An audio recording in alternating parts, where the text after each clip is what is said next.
Before I get started, we've reserved these first two rows. We have some of our kids here, so if you're not too scared to come up, and fourth grade and up, we kind of dedicated these first two rows to you. We got some feedback in the last few years that we like to speak a little bit intellectually sometimes, and and our kids are sort of a motivation for us to speak a little bit more clearly. And our motto, as James and I and Kwame and I were going through this week and these last couple of weeks, was simple, stupid, dumb. So that's where our focus is. So thank you all for being here. My name is Paul Stoddard. I am the small groups coordinator here. And we are welcome to Apologetics Sunday. And if you've not heard of the word apologetics and how I like to define it is the intellectual defense of the truth of the Christian faith. Now, maybe you're here today, you heard about what we're doing, and it's a little bit different than our normal day, and perhaps you just want to be better equipped to defend your faith, or maybe you're a doubter, you're a skeptic, and maybe you're just simply curious. Regardless of your worldview, where you stand, I'm just thankful that you're here, and as well as those who are online, great to have you guys join us as well.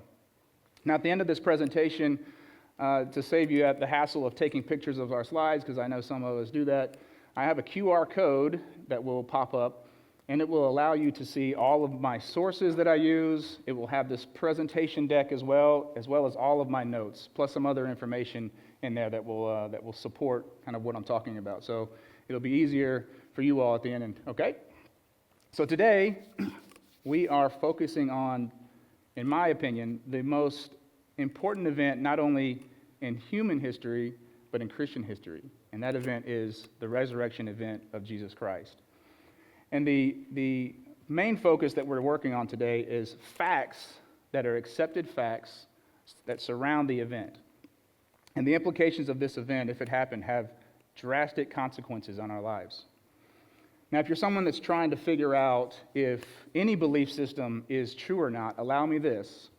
Of all the religious traditions that exist, Christianity is the most testable.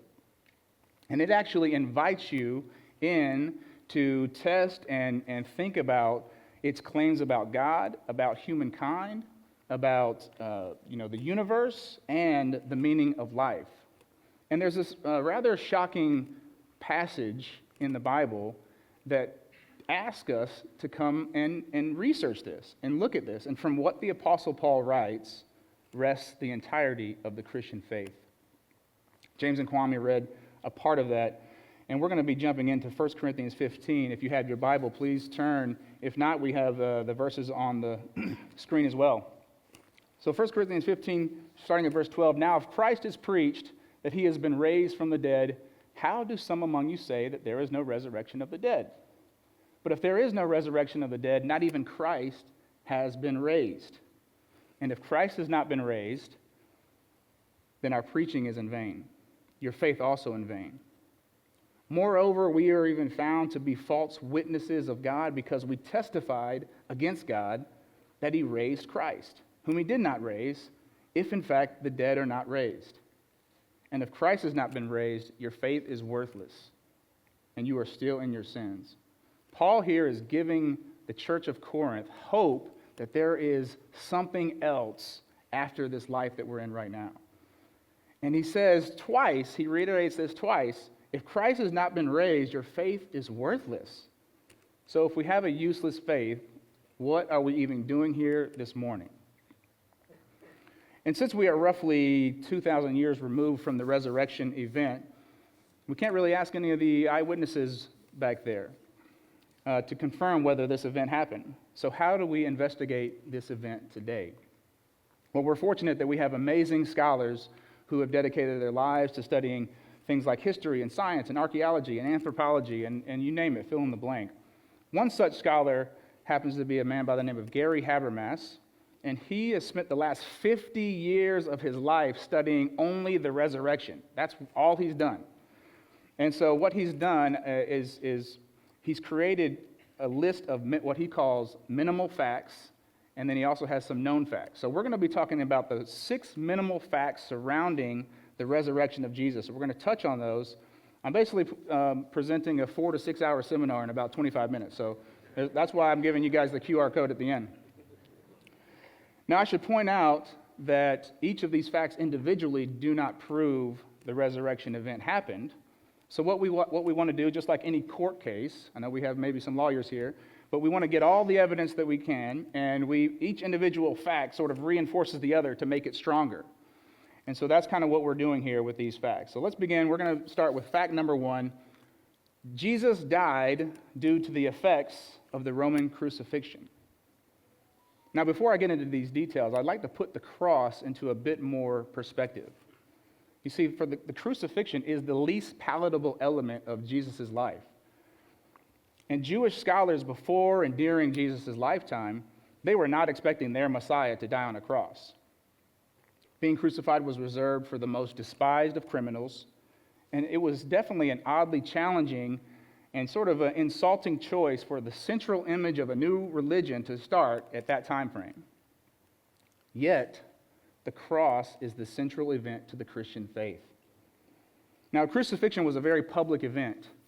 The bodies, they were lifted on crosses, and we have a couple crosses here, and they're roughly about 8 feet tall, which is how tall crosses were, roughly 8 to 12 feet tall. So this is likely a cross the same size of what Jesus may have been nailed to. And they would be placed in public places. They would be placed on the sides of the roads. And it was a warning for potential enemies traveling through Roman territories. For the Romans, the cross was not just executing criminals. It was seen as a statement of power, brutality, humiliation, and then sovereignty. And sovereignty means highest authority. Because the Roman citizens, they considered Caesar to be gods and their family to be gods. Even the sign nailed above the cross that said, "King of the Jews," was a mocking statement of dominance. Rome is everything, the crucified one, nothing. Now we'll get into some of the evidence that supports the crucifixion event as being an authentic event. We have a atheist New Testament scholar. His name is Bart Ehrman. He sums up the evidence that we have about Jesus' death, I think, the best. He says, "The most certain element of the tradition of Jesus is that he was crucified on the orders of the Roman prefect of Judea, Pontius Pilate. The crucifixion is independently attested in a wide array of sources and is not the sort of thing that believers would want to make up about the person proclaimed to be the powerful Son of God." Now, just as Ehrman says, we have multiple sources, 15 in fact, that confirm the crucifixion event. All of them date within 100 years of the resurrection. 10 of those come out of the New Testament. 5 are extra-biblical, and extra-biblical means anything that's written outside of the Bible is extra-biblical. Now, I think it's important to note that we believe and accept facts from ancient times with only a single source. And then when 2 or 3 sources come to agreement, we consider those facts to be entirely trustworthy.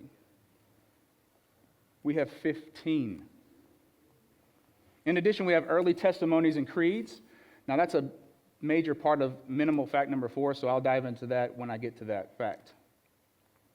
Also, eyewitness testimonies. And so when it comes to the eyewitnesses, not many people are mentioned by name, although the female disciples are the heroes of as far as witnesses go to the crucifixion. They were mentioned in all 4 Gospels. Now, John was also there, as well as Joseph of Arimathea, and he was the guy that buried Jesus. And in order for him to have known that he had to go and talk to Pontius Pilate to get the body, he would have had to know that Jesus was dead. Dissimilarity is the next one. I know, big word, so I'll explain it to you a little bit better here. Simple, stupid, dumb.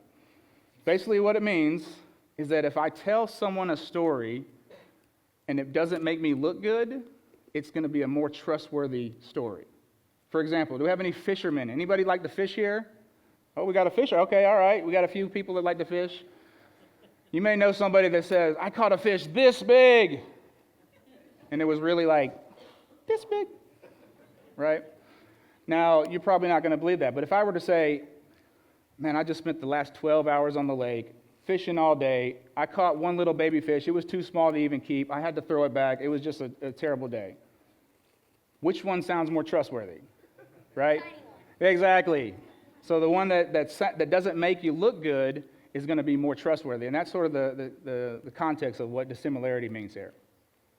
So the Jews prior to and leading up to Jesus' crucifixion, They had no expectation, as I mentioned, that their Messiah would be crucified. So they didn't have a reason to make up the crucifixion story. It just didn't benefit them all. In addition, all of the disciples, they were shocked. They were terrified. They were so disheartened. And so there's just no boasting accounts of the crucifixion. It doesn't benefit the Christian story. In addition, embarrassment is the last piece here. And if you're trying to start a new religion, why would you include so many embarrassing stories? Because the crucifixion of Jesus, if he is the Messiah, that's pretty embarrassing to say that this guy who, in the Old Testament, the Deuteronomy 21, the law says, if you're hung on a tree, you're cursed. So then Jesus comes around. He's proclaiming to be the prophesied Messiah of Israel. He's supposed to come down and defeat the Romans. But then the Romans kill him, hang him on a tree with 2 other criminals. It's pretty embarrassing. Fact number 2, the disciples reported experiences that they thought were actual physical, bodily appearances of the risen Jesus. So here, the evidence that supports this is Jesus reported being seen in multiple places at different times. He appeared to individuals, he appeared to groups, and some people even saw him multiple times. In addition, the disciples did not just see Jesus. They got to touch him. They touched his hands, they touched his clothes. If it were me, I'd be giving a hug. He ate with people. So we're talking physical appearance here. Also, early testimonies and creeds, they further support the disciples experiencing a physically resurrected, renewed body of Jesus. And lastly, we have, despite various sources and different authors, the message of Jesus' resurrection remains unified and consistent across the New Testament and extra-biblical writings. Fact number 3 is these experiences accounted for the disciples' living lives becoming thoroughly transformed, even to the point of being willing to die for their belief. Now, one thing we must be careful about here is saying that every disciple died as a martyr, and we hear that often, but we're not giving an honest and critical answer based on the evidence that we have. It's likely that they did, but the evidence doesn't necessarily support that, because, yes, some definitely did die for their faith and were martyrs, but the evidence sometimes we're finding the earliest traditions happening hundreds of years after their lives, so 3rd, 4th, 5th, and even 6th century. So that leaves a lot of time for myth and legend to creep in. I think a better position when discussing the deaths of the disciples is this. The apostles willingly suffered and were prepared to die for sincerely proclaiming their faith in the risen Jesus. Now on to the facts at hand. When Jesus was killed, the Jesus movement stopped. His disciples, they fled, they went into hiding. They were depressed, probably terrified. They're following this guy around who claims to be the Messiah, and now he's dead. They're like, what's going on? Apparently, these guys weren't even going into public. They were that ashamed of themselves. I would have got the first ticket to Africa. I'd been out of there. See you. But then in 3 days' time, everything changed. All of a sudden, these guys are emboldened to teach and preach the gospel again. They're out in public. They're celebrating. They were transformed from their depressed state of mind. Also, what comes from this transformation were many of the early creeds that we'll talk to in the next fact. We're almost there. And this wasn't just a short-term, short-lived transformation. This was a long-term, lifelong endurance and commitment to the gospel. This is my favorite. On top of this, there's zero evidence that any of the disciples recanted their faith. Now think of the countless number of enemies of the church who would have taken advantage of that. That would have been written all over the place. They would have ended Christianity immediately. Fact number 4, we are on to the early proclamation. So the proclamation of Jesus' resurrection and appearances took place very early, soon after the experiences themselves. Now, if we go back to 1 Corinthians 15, we'll have the verses on the screen, but Paul provides a few verses that are considered to be one of the earliest known confessions of faith that we have. And so scholars date that to within 1 year of the resurrection, that they were teaching this within 1 year. And even non-Christian scholars accept this. Some scholars even say this was happening within months of the resurrection. So we'll have this on the screen here, starting at verse 3. For I delivered to you as of first importance what I also received, that Christ died for our sins according to the Scriptures, that he was buried, and that he was raised on the third day according to the Scriptures. So further support that Paul wanted the church of Corinth to investigate if they had doubts were these next few verses. And that he appeared to Cephas and then to the 12. After that, he appeared to more than 500 brethren at one time, most of whom remain until now, but some have fallen asleep. Then he appeared to James, then to all the apostles. Last of all is one too untimely born, he appeared to me also. Now, what Paul is giving the receivers of this letter are avenues to go ask questions and verify or test what he's saying. He's basically saying that if you go to talk to any of these other guys, they're going to give you the same story as me. One thing I also find striking is the lack of Jewish denial of these claims. None of the disciples were ever charged with grave robbery or desecrating a tomb because the Jews were unable to adequately explain the empty tomb. Fact number 5, James, the brother of Jesus and a skeptic before his conversion, most likely believed after he also thought he saw the risen Jesus. So throughout Jesus' ministry, his own brother James likely never believed that Jesus was the Son of God until Jesus appeared to him after the resurrection. And a couple of things to support this. The Gospel of Mark actually shows multiple instances of Jesus' family and friends not seeing Jesus in a positive light.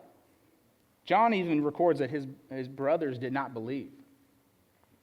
And additionally, when Jesus was on the cross, he saw his mother and he committed the care of his mother, not to James, but to John, because it seemed like Jesus wanted a believer to care for his mother, and James was not there yet. However, we know James became a follower of Jesus because he's mentioned in the verses that we just read. Also, Galatians reports that when Paul traveled to Jerusalem, he was basically, he met James, and James was a church leader there. In addition, James also helped affirm what Paul was teaching as truth. The last fact is Paul's conversion. Just a few years later, Saul of Tarsus, also known as Paul, also became a Christian believer due to an experience that he also concluded was an appearance of the risen Jesus. Now, why is Paul important? Well, we have many reasons, but the big one that relates to today is that numerous scholars consider Paul's testimony to be the earliest and most historically reliable evidence we have on the resurrection of Jesus. Now, we have to remember, Paul was this massive persecutor. I mean, he was beating up Christians left and right. And then he's traveling to Damascus, and all of a sudden, he has this personal encounter with the risen Jesus. What I think is more compelling is the disciples of Damascus, they were afraid of Paul. You know, they saw him and they're like, hey, wasn't this the guy that was just mistreating and abusing all these Christians back in Jerusalem? Instantaneously, Paul became a proclaimer of the gospel. Now, let me simplify this a bit. Let's say you go your whole life believing something to be true. That affects everything about your life, everything about your world, how you eat, sleep, work, go about life. What would it take you for you to completely change your mind about something, turning your back on it completely? And here's the kicker, though. By changing your mind, you also are giving yourself up to possible sufferings, beatings, imprisonment, death. Paul knew that when he began teaching and preaching the gospel, that he would be putting his own life at risk and opening himself up to the same persecutions that he was committing to Christians before. So why would Paul change his mind? You would only change your mind if you knew what you believed was fully false, and what you were changing your mind to, being fully willing to die for, was fully true. And at the end of the day, there's only two options. Either Jesus rose from the dead, or he didn't. If he didn't, well, billions of people over the course of the last 2,000 years believed an exceptional lie. And if Christ did rise from the dead, the Bible is true. Just these 6 accepted facts that I mentioned today point to a significant event that happened around AD 30. And it thoroughly transformed hundreds of people's lives. Paul saw him, his disciples saw him, hundreds of others did as well, and no one ever refuted that. Ladies and gentlemen, that significant event was Jesus rising from the dead and affirming his claim as the genuine Son of God. Thank you, guys. We're going to get into our Q&A here.